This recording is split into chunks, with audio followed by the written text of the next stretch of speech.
Hi students, welcome back. ഇന്ന് നമ്മൾ ഇവിടെ ഡിസ്കസ് ചെയ്യാൻ പോകുന്നത് cells in series and parallel combination ആണ്. ഇനി resistors in series and parallel നമ്മൾ പഠിച്ചു. ഇനി സെല്ലുകളെ എങ്ങനെ സീരീസ് ആൻഡ് പാരലൽ ആയിട്ട് അറേഞ്ച് ചെയ്താൽ അവിടെ ഇക്വേഷൻസ് എങ്ങനെ വരാം എന്നുള്ള കേസ് ഒന്ന് നോക്കാം. ഓക്കെ, അപ്പൊ നമുക്ക് സെൽസ് രണ്ട് സെല്ല് എടുക്കാം അല്ലെ. First cell having EMF E1, second cell is having EMF E2.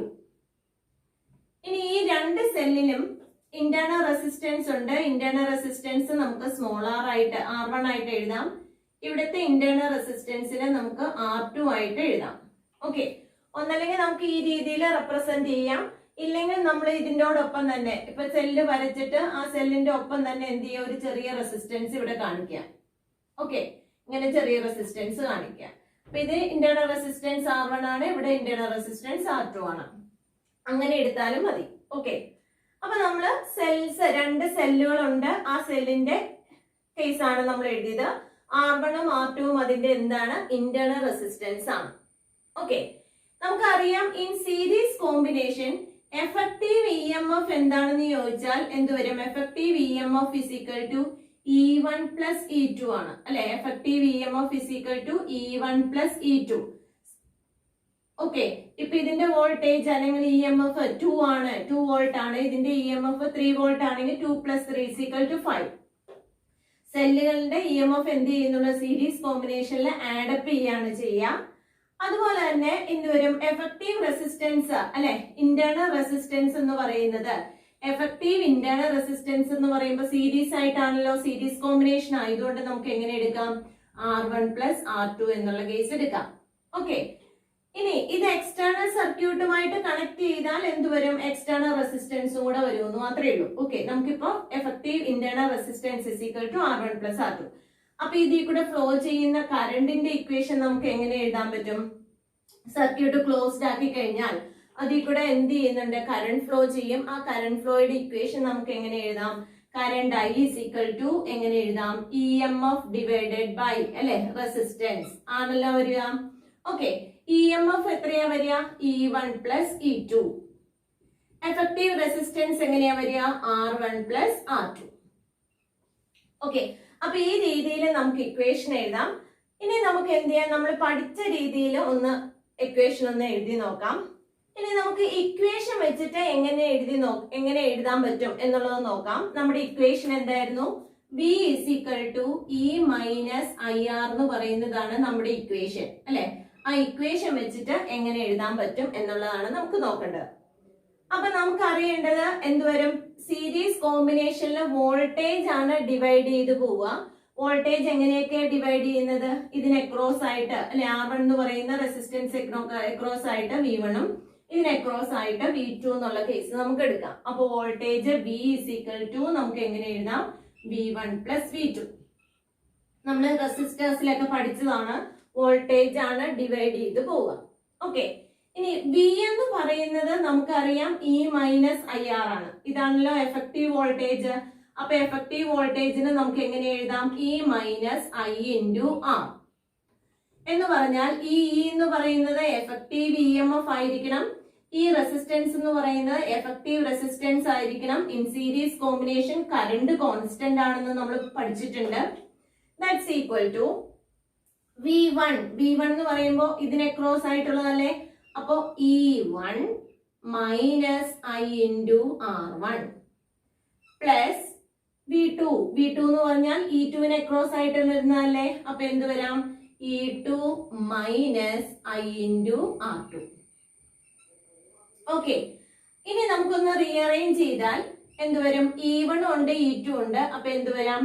E1 plus E2 minus I into ഇവിടെ എങ്ങനെ എഴുതാം? R1 plus R2. ഓക്കെ, ഈ രണ്ട് ടേമിലും I കോമൺ ആണ്. അപ്പൊ മൈനസ് I നമ്മൾ പുറത്തേക്ക് എടുത്തു. R1 plus R2 that is equal to E effective minus I into R effective. Okay, ഇനി ഇവിടുന്ന് നമുക്കൊന്ന് കമ്പയർ ചെയ്ത് നോക്കാം. ഈ എഫക്റ്റീവിന് പകരം ഇവിടെ കിടക്കുന്നത് ഏതാണ്? E1 plus E2. അപ്പൊ നമുക്ക് E effective is equal to എങ്ങനെ എഴുതാം? E effective is equal to E1 plus E2. Okay, R എഫക്റ്റീവിന് പകരം എങ്ങനെ എഴുതാം? R effective is equal to അല്ലെ ഐ കഴിഞ്ഞിട്ടുള്ളതാണ് R1 plus R2. R effective is equal to R1 plus R2. Okay, അപ്പോൾ in series combination of cells effective EMF എത്രയാണ്? E1 plus E2 ആണ്. എഫക്റ്റീവ് റെസിസ്റ്റൻസ് എത്രയാണ്? R1 പ്ലസ് R2 ആണ്. അങ്ങനെയാണെങ്കിൽ current അവിടെ നിന്ന് എങ്ങനെ കണ്ടുപിടിക്കാം? Effective EMF divided by effective resistance. Okay ആണല്ലോ? ഓക്കെ, അപ്പൊ ഇനി നമുക്ക് എന്ത് ചെയ്യാം? പാരലൽ കോമ്പിനേഷനിൽ ഇതെങ്ങനെയാണ് വർക്ക്ഔട്ട് ചെയ്യാന്നൊന്ന് നോക്കാം. അപ്പൊ പാരലൽ കോമ്പിനേഷനിൽ നമ്മൾ രണ്ട് സെറ്റ് എടുക്കാണ്. പാരലൽ കോമ്പിനേഷനിൽ രണ്ട് സെൽസ് അല്ലെ. First cell having EMF E1, അതിന്റെ ഇന്റേണൽ റെസിസ്റ്റൻസ് നമുക്ക് എങ്ങനെയായിട്ട് എടുക്കാം? R1. ഇനി രണ്ടാമത്തെ സെല്ലിന്റെ EMF E2 ആയിട്ടും അതിന്റെ ഇന്റേണൽ റെസിസ്റ്റൻസ് എന്ന് പറയുന്നത് എന്തായിട്ട് എടുക്കാം? R2 ആയിട്ട് എടുക്കാം. ഇവ തമ്മിൽ എന്തായി? പാരലൽ ആയിട്ട് കമ്പൈൻ ചെയ്തു അല്ലെ, പാരലൽ കോമ്പിനേഷനിലാക്കി എന്നതാണ്. ഓക്കെ, അപ്പൊ ഇവിടെ എന്ത് ചെയ്യും? ഈ EMF സോഴ്സ് ഒരു കറണ്ടിനെ പ്രൊഡ്യൂസ് ചെയ്യും, that is taken as I1. ഇനി ഈ EMF സോഴ്സ് ഒരു കറണ്ടിനെ പ്രൊഡ്യൂസ് ചെയ്യുന്നുണ്ട്, that is taken as I2. ഈ രണ്ട് I1 ഉം I2 കൂടി ചേർന്നിട്ട് ഇവിടെ എന്ത് വരും? I ആയിട്ട് ഫ്ലോ ചെയ്യാണ്. ഓക്കെ, അപ്പോൾ EMF E1 എന്ന് പറയുന്ന സെല്ലിൽ നിന്ന് പുറത്തേക്ക് വരുന്ന കറണ്ടാണ് I1, E2 എന്ന് പറയുന്ന സെല്ലിൽ നിന്ന് പുറത്തേക്ക് വരുന്ന കറണ്ടാണ് I2. അപ്പൊ നമുക്ക് I ഇസ് ഈക്വൽ ടു എന്തെന്ന് പറയാം? I1 plus I2. അപ്പൊ നമുക്ക് ആദ്യം തന്നെ എഴുതേണ്ടത് I ഇസ് ഈക്വൽ ടു എന്ത് വരും? I1 plus I2. ഓക്കെ, ഇനി നമുക്ക് അറിയാവുന്ന ഇക്വേഷൻ ഏതാണ്? അറിയാവുന്ന ഇക്വേഷൻ എന്ന് പറഞ്ഞു കഴിഞ്ഞാൽ V is equal to E minus I into R1 അല്ലെ, അല്ലെങ്കിൽ V is equal to E minus I into R. ഇവിടെ നിന്ന് നമുക്ക് എഴുതാം IR ഇസ് ഈക്വൽ ടു എന്തെന്ന് എഴുതാം? E മൈനസ് V അല്ലെ. I into R is equal to E minus V എന്ന് എഴുതാം. ഒന്ന് റീഅറേഞ്ച് ചെയ്തു. ഓക്കെ, ഇവിടെ നിന്ന് I ഇസ് ഈക്വൽ ടു എന്ത് എഴുതാം? E minus V divided by R. Clear ആണല്ലോ? അപ്പൊ നമുക്ക് കറണ്ട് ആണ് വേണ്ടത്. അപ്പൊ ആ ഇക്വേഷനെ റീഅറേഞ്ച് ചെയ്ത് എന്താക്കി? കറണ്ടിന്റെ ഫോമിലേക്ക് ആക്കി. ഓക്കെ ആണല്ലോ? അപ്പൊ ഐക്ക് പകരം നമുക്ക് എഴുതാം E minus V divided by R. ഈ E എന്ന് പറയുന്നത് എഫക്റ്റീവ് ആണ്. നമുക്കറിയാം ഇൻ പാരലൽ കോമ്പിനേഷൻ വോൾട്ടേജ് എന്താണ്? കോൺസ്റ്റന്റ് ആണ്. ഇനി നോക്കി R എന്ന് പറയുന്ന അവിടെ എന്തായിരിക്കും? R എഫക്റ്റീവ് ആണ്. ഈക്വൽ ടു ഇനി നമുക്ക് I1 എങ്ങനെ എഴുതാം? ഇതുപോലെ തന്നെ എഴുതിക്കേ. I1 is equal to E1 അല്ലെ, ഫസ്റ്റ് സെല്ലിന്റെ ആണ്. അപ്പൊ E1 മൈനസ് വോൾട്ടേജ് കോൺസ്റ്റന്റ് ആണ് പാരലൽ കോമ്പിനേഷനിൽ, ഡിവൈഡഡ് ബൈ എന്ത് എഴുതാം? R1 പ്ലസ് I2 പകരം എന്ത് എഴുതാം? E2 minus V divided by R2. Clear ആണല്ലോ എങ്ങനെ എഴുതി എന്നുള്ളത്? നമ്മൾ ഐയുടെ ഇക്വേഷൻ ഇവിടെ നിന്ന് റീഅറേഞ്ച് ചെയ്തു, എന്നിട്ട് ഇത് ഇവിടെ കൊണ്ടുവന്ന് അപ്ലൈ ചെയ്തു. ഓക്കെ, I എന്ന് പറയുന്നത് എഫക്റ്റീവ് ആയിട്ടുള്ള ടോട്ടൽ കറണ്ട് ആണ്, അതുകൊണ്ട് എഫക്റ്റീവ് വെച്ച് എഴുതി. മറ്റു രണ്ടും അതുപോലെ തന്നെ അപ്ലൈ ചെയ്തു. ഇനി നമ്മൾ ഒന്ന് റീഅറേഞ്ച് ചെയ്യാണ്. E1 ബൈ R1 ഇവിടെ നിന്ന് E1 ബൈ R1 ഫസ്റ്റ് ടേമിൽ നിന്ന് ഇവിടെ നമ്മൾ എന്തെടുക്കും? Plus E2 divided by R2 എന്ന് എടുത്തു. ഓക്കെ ആണല്ലോ? ഇനി മൈനസ് V ബൈ R1 ഉണ്ട്, മൈനസ് V ബൈ R1. ഇവിടെ എന്തുണ്ടാവും? Minus V by R2. Okay, clear ആണല്ലോ? അപ്പൊ നമ്മൾ ഇവിടെ നിന്ന് എഴുതാണ് E1 by R1 plus E2 by R2 minus, ഞാൻ ഇവിടെ മൈനസ് ഉണ്ട് ഇവിടെ മൈനസ് ഉണ്ട്, അപ്പൊ മൈനസ് കോമൺ ആയിട്ട് എടുത്തു. വിയും കോമൺ ആയിട്ട് എടുക്കാം. അപ്പൊ minus V into 1 by R1 plus 1 by R2. Okay, minus sign ഇവിടുന്ന് പുറത്തേക്ക് എടുത്താൽ ഇനി പ്ലസ് അല്ലേ വരുള്ളൂ. അപ്പൊ 1 by R1 plus 1 by R2, that is E effective minus V divided by R effective. Okay ആണല്ലോ? ഇനി ഇവിടെ നിന്ന് നമുക്ക് എങ്ങനെ എഴുതാം? അല്ലെങ്കിൽ ഇവിടെ ഇതിനെ നമുക്ക് എന്തായിട്ട് എടുത്താൽ മതി, കറണ്ട് ആയിട്ട് തന്നെ എടുത്താൽ മതി. E effective minus B divided by എന്തുവരും ആർ എഫക്റ്റീവിനെ നമുക്ക് കറണ്ട് ആയിട്ട് തന്നെ എടുക്കാം. അങ്ങനെയാണെങ്കിലും എടുത്താൽ മതി. അപ്പൊ നമുക്ക് കറണ്ട് ആയിട്ടൊന്ന് എടുത്തു നോക്കാം. Okay, current I. ഇനി നമുക്കൊന്ന് റീഅറേഞ്ച് ചെയ്ത് നോക്കാം. അപ്പൊ റീഅറേഞ്ച് ചെയ്യുമ്പോൾ എങ്ങനെ വരും? ഇവിടെ നമുക്കൊന്ന് ക്രോസ് ചെയ്തെടുക്കാം, അല്ലെ? ക്രോസ് ചെയ്തെടുക്കാം. അപ്പൊ എന്ത് വരും? കോമൺ ഡിനോമിനേറ്റർ ആക്കാം. E1 R2 പ്ലസ് E2ന്റെ കൂടെ എന്ത് വരും? E2 R1 divided by R1 R2. Clear ആണല്ലോ? ഇതൊന്ന് ക്രോസ് ചെയ്ത് എഴുതി. E1 R2 plus E2 R1 divided by R1 R2 minus V into, ഇവിടെ എങ്ങനെ എഴുതാം? ഇവിടെ ഒന്ന് ക്രോസ് ചെയ്യാം. അപ്പൊ എന്ത് വരുന്നുണ്ട്? R2 കോമൺ ഡിനോമിനേറ്റർ നമ്മൾ എടുക്കുവാണ്. R2 plus R1 divided by R1 R2. അപ്പൊ നമുക്ക് രണ്ട് ടേമിലും കോമൺ ഡിനോമിനേറ്റർ കിട്ടി. എന്നിട്ട് ആ കോമൺ ഡിനോമിനേറ്റർ നമ്മൾ ഒരു സൈഡിലേക്ക് ആക്കാം. ഓക്കെ, അപ്പൊ എന്തുവരും? R1 R2 ഡിനോമിനേറ്ററിൽ കിടക്കുകയാണ്. ഇപ്പുറം വരുമ്പോ എന്തുവരും? ഇൻറ്റു ആയിട്ടാണ് പ്രസന്റ് ആവുക. അപ്പൊ നമുക്കൊന്ന് എഴുതി നോക്കാം. I ഇൻറ്റു R1 R2 എന്ന് കിട്ടി, equal to E1 R2 plus E2 R1 minus V into R2 plus R1 അല്ലേ? കോമൺ ഡിനോമിനേറ്റർ വന്നത് നമ്മൾ ഐയുടെ കൂടെ എഴുതി. അപ്പൊ I ഇൻറ്റു R1 R2 ഇങ്ങനെയുള്ള അങ്ങനെ എഴുതി. ഓക്കെ, ഇനി നമുക്ക് V മാത്രമായിട്ടൊന്ന് എഴുതിയാലോ? V ഇസ് ഈക്വൽ ടു, അല്ലെ? അപ്പൊ അതിന് വേണ്ടിയിട്ട് R1 വിയുടെ കൂടെ കിടക്കുന്ന R1 R2വിനെ നമുക്ക് ഇങ്ങോട്ടാക്കണം. അപ്പൊ I into R1 R2 divided by R1 plus R2 equal to E1 R2 plus E2 R1 divided by R1 plus R2 minus V എന്നായി. ഓക്കെ ആണല്ലോ? അങ്ങനെയായി നമ്മുടെ ഇക്വേഷൻ. അപ്പൊ നമുക്കൊന്ന് തിരിച്ചെഴുതിയാൽ എന്ത് വരും? V ഈക്വൽ ടു എങ്ങനെ എഴുതാം? E1, അല്ലെ? Vനെ ഇപ്പുറത്തേക്ക് എടുക്കുക, ഈ ടേമിനെ അപ്പുറത്തേക്ക് കൊണ്ടുപോവുക. അപ്പോ E1 R2 plus E2 R1 divided by R1 R2 minus I into R1 R2 divided by R1 plus R2. Okay ആണല്ലോ? ഓക്കെ, അപ്പൊ നമുക്ക് ഇക്വേഷൻ കിട്ടി. വോൾട്ടേജിന്റെ ഇക്വേഷൻ നമുക്ക് കിട്ടി. ഇനി ആ വോൾട്ടേജിന്റെ ഇക്വേഷനേന്ന് നോക്കിക്കേ. നമ്മുടെ ആദ്യത്തെ ഇക്വേഷൻ എന്തായിരുന്നു? V is equal to E minus I into R, അല്ലെ? അപ്പൊ ഇവിടെ വോൾട്ടേജിന്റെ ഇക്വേഷൻ ആണ്, ഇവിടെ വോൾട്ടേജിന്റെ ഇക്വേഷൻ ആണ്. ഇതാണ് എഫക്റ്റീവ് EMF എന്ന് പറയാം. അപ്പൊ ഇവിടെ എഫക്റ്റീവ് EMF ഏതായിട്ട് എടുക്കാം? Effective EMF in parallel combination E1 R2 plus E2 R1 divided by R1 plus R2, not R1 R2, R1 plus R2.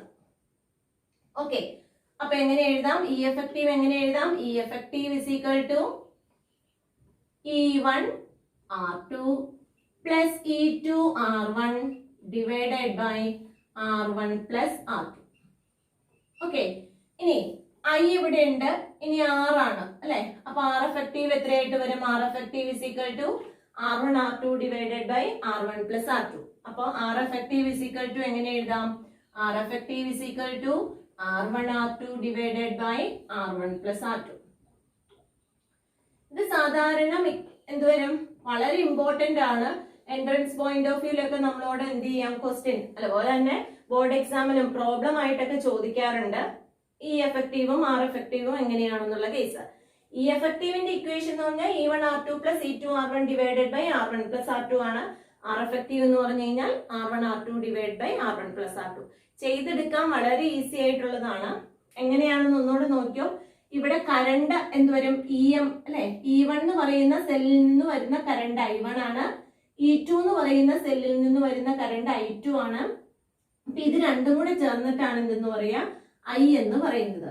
അപ്പൊ I is equal to E1 plus E2 എന്ന് നമുക്ക് എഴുതാം, അല്ലെ? I ഇസ് ഈക്വൽ ടു നമുക്ക് എങ്ങനെ എഴുതാം? I1 plus I2 എന്ന് എഴുതാം. അപ്പൊ ഇവിടെ നിന്ന് ഇനി വീണ്ടും നമ്മൾ എന്ത് എഴുതും? I is equal to, അല്ലെ, I is equal to നമുക്ക് എങ്ങനെ എഴുതാം? ഈ I1 പകരം നമുക്ക് എങ്ങനെ എഴുതാം? ഐയുടെ ഇക്വേഷൻ നമ്മൾ ഡിറൈവ് ചെയ്തായിരുന്നു. E1 minus V divided by R1, E2 minus V divided by R2, അല്ലെ? നമ്മുടെ ഈ ഇക്വേഷനെ റീഅറേഞ്ച് ചെയ്ത് നമ്മൾ കറണ്ടിന്റെ ഇക്വേഷൻ എഴുതിയിരുന്നു. അങ്ങനെ എഴുതി. ഇനി എന്ത് ചെയ്യാം? ഒന്ന് സ്പ്ലിറ്റ് ചെയ്തിട്ട് ഒന്ന് റീഅറേഞ്ച് ചെയ്യാം. ഓക്കെ, റീഅറേഞ്ച് ചെയ്തിട്ട് കോമൺ ഡിനോമിനേറ്റർ ആക്കാം, അല്ലെ? എന്നിട്ട് കോമൺ ഡിനോമിനേറ്ററിനെ നമ്മൾ എന്ത് ചെയ്യണം? ഐയുടെ കൂടെ കൊണ്ടുവന്നു ആണല്ലോ. അപ്പൊ എന്ത് വന്നു? I into R1 R2 എന്നുള്ള കേസൊക്കെ ആക്കി മാറ്റി. ഓക്കെ, ഇനി വീനെ നമുക്ക് ഒറ്റയ്ക്ക് നിർത്തണം. വിയുടെ ടേംസിലുള്ള ഇക്വേഷൻ ആണ് നമുക്ക് വേണ്ടത്. അപ്പൊ വീനെ നമ്മൾ ഒറ്റയ്ക്കാക്കുമ്പോൾ R1 plus R2 എന്ന് പറയുന്നത് കൊണ്ട് എന്ത് ചെയ്താൽ മതി? ഡിവൈഡ് ചെയ്താൽ മതി. അപ്പൊ V is equal to നമുക്ക് ഇക്വേഷൻ കിട്ടി. ഇനി രണ്ട് ഇക്വേഷനും കൂടെ എന്ത് ചെയ്യാം? കമ്പയർ ചെയ്യാം. നമ്മുടെ ഇനിഷ്യൽ ഇക്വേഷൻ എന്തായിരുന്നു? V is equal to E minus I R1 എന്ന് പറയുന്ന ഇക്വേഷനും ഇപ്പൊ ചെയ്ത് കിട്ടിയിരിക്കുന്ന ഇക്വേഷനും നമ്മൾ എന്ത് ചെയ്യാം? കമ്പയർ ചെയ്യാം. ഓക്കെ, കമ്പയർ ചെയ്യുമ്പോൾ നമുക്ക് E എഫക്റ്റീവും കിട്ടി, R എഫക്റ്റീവും കിട്ടി. ഓക്കെ ആണല്ലോ. ഓക്കെ, ഇതിനകത്ത് എന്താ പറയാ, മാത്തമാറ്റിക്കൽ സ്റ്റെപ്സ് ആണ് കൂടുതലുള്ളത്. നമുക്ക് ആകെ അറിയേണ്ട ഇതെന്ന് പറഞ്ഞു കഴിഞ്ഞാൽ, അല്ലെ, തിയറി എന്ന് പറയുന്നത് കറണ്ട് ആണ്. കറണ്ട് I1 I2 കൂടെ ചേർന്നാണ് I ഉണ്ടാവുക. പിന്നെ എന്ത് വരും? B is equal to E minus IR എന്ന് പറയുന്ന ഇക്വേഷനെ ഒന്ന് റീഅറേഞ്ച് ചെയ്ത് അതിന്റെ രീതിയിൽ എഴുതുക എന്ന് മാത്രമേ ഉള്ളൂ. ഓക്കെ, അപ്പൊ ഡെറിവേഷൻ എന്ന് പറയുന്നത് ഒത്തിരി സ്റ്റെപ്സ് കണ്ടിട്ട് പേടിക്കൊന്നും വേണ്ട. അതൊന്ന് എഴുതി നോക്കിക്കഴിഞ്ഞാൽ നമുക്ക് കിട്ടാവുന്നതേ ഉള്ളൂ. അപ്പൊ ഇതാണ് നമ്മുടെ ഇക്വേഷൻ. ഏതൊക്കെ കേസില്? Series and parallel combination of cells എന്ന് പറയുന്നത്. അപ്പൊ ഇവിടെ നിന്ന് വീണ്ടും നമുക്ക് ക്വസ്റ്റ്യൻ ചോദിക്കാറുണ്ട്, ക്വസ്റ്റ്യൻ പേപ്പറിൽ കണ്ടിട്ടുള്ളതാണ്. സെൽസ് റോങ് ആയിട്ട് കണക്ട് ചെയ്താൽ എങ്ങനെ വരാം? ഓക്കെ, സീരീസ് കോമ്പിനേഷൻ ആണെങ്കിലും പാരലൽ കോമ്പിനേഷൻ ആണെങ്കിലും സെൽസ് നമ്മൾ എന്ത് ചെയ്യാണ്? റോങ് ആയിട്ട് കണക്ട് ചെയ്യാണ്. സെൽസ് റോങ് ആയിട്ട് കണക്ട് ചെയ്ത് കഴിഞ്ഞാൽ EMF, ഇപ്പൊ ആദ്യം പാരലൽ ഇവിടെ കിടക്കുന്നതുകൊണ്ട് പാരലലിന്റെ കേസ് പറയാം. അപ്പൊ നമ്മൾ എന്ത് ചെയ്യാണ്? സെല്ല് ഒന്ന് എന്ത് ചെയ്തു? റോങ് ആയിട്ട് കണക്ട് ചെയ്തു. ഓക്കെ, അപ്പൊ അങ്ങനെ റോങ് ആയിട്ട് കണക്ട് ചെയ്ത് നേരെ തിരിഞ്ഞൊന്ന് പോയി. നമ്മൾ കണക്ട് ചെയ്ത് വന്നപ്പോ സെല്ലിന്റെ കണക്ഷൻ ഒന്ന് തിരിഞ്ഞു പോയി. അപ്പൊ ഇങ്ങനെ റോങ് ആയിട്ടാണ് കണക്ട് ചെയ്യണമെങ്കിൽ എഫക്റ്റീവ് EMF എന്ത് വരും? E effective is equal to എങ്ങനെ എഴുതാം? E1 R2 minus E2 R1 divided by R1 plus R2. Okay, cells wrong ആയിട്ടാണ് കണക്ട് ചെയ്യുന്നതെങ്കിൽ E1 R2 minus E2 R1 divided by R1 plus R2 എന്ന് എഴുതാം. Effective റെസിസ്റ്റൻസിന് change ഒന്നും തന്നെ ഇല്ല. Effective resistance എങ്ങനെ തന്നെ എഴുതാം? R effective is equal to R1 R2 divided by R1 plus R2. Okay, ഇതുപോലെ തന്നെയാണ് നമ്മൾ സീരീസ് കോമ്പിനേഷനിലും. സീരീസിൽ നമ്മൾ പോസിറ്റീവ് നെഗറ്റീവ് എന്നാണ് അടയാളപ്പെടുത്തുക. ഇത് റോങ് ആയിട്ട് വന്നു കഴിഞ്ഞാൽ ഇങ്ങനെ. ഓക്കെ, ഇത് EMF E1 ആണ്, ഇത് എന്തുവരും? E2 ആണ്. ഇവിടുത്തെ റെസിസ്റ്റൻസ് R1 ആണ്, ഇതിന്റെ റെസിസ്റ്റൻസ് R2 ആണ്. അപ്പൊ ഇവിടെ എന്തുവരെ? സെല്ല് റോങ് ആയിട്ടാണ് കണക്ട് ചെയ്യണമെങ്കിൽ ഒന്നിനെ ഒന്ന് ഒപ്പോസ് ചെയ്യാണ്. E1 ആണ് ഗ്രേറ്റർ ദാൻ E2 ആണെങ്കിൽ എന്ത് വരും? E1 മൈനസ് E2 ആണ് അവിടുത്തെ എന്തെന്ന് പറയാ? Effective EMF. Okay, effective resistance എന്ത് തന്നെയാണ്? R1 plus R2 തന്നെയാണ്. Okay, R effective. ആ കേസും കൂടെ ഒന്ന് ഓർത്തിരിക്കുക. ചിലപ്പോൾ നമ്മളുടെ അടുത്ത് ക്വസ്റ്റ്യൻ ചോദിച്ചിട്ടുണ്ട്, ഇതിനു മുമ്പ് കണ്ടിട്ടുണ്ട്. എന്തോരം റോങ് ആയിട്ട് കണക്ട് ചെയ്യുകയാണെങ്കിൽ എങ്ങനെയാണ് വരിക എന്നുള്ളത്. ഓക്കെ, അപ്പൊ അതും കൂടെ ഒന്ന് ഓർത്ത് വെച്ചേക്കാം. I think these topics are clear for you. If you like this video, please subscribe and enable the bell button. Thank you.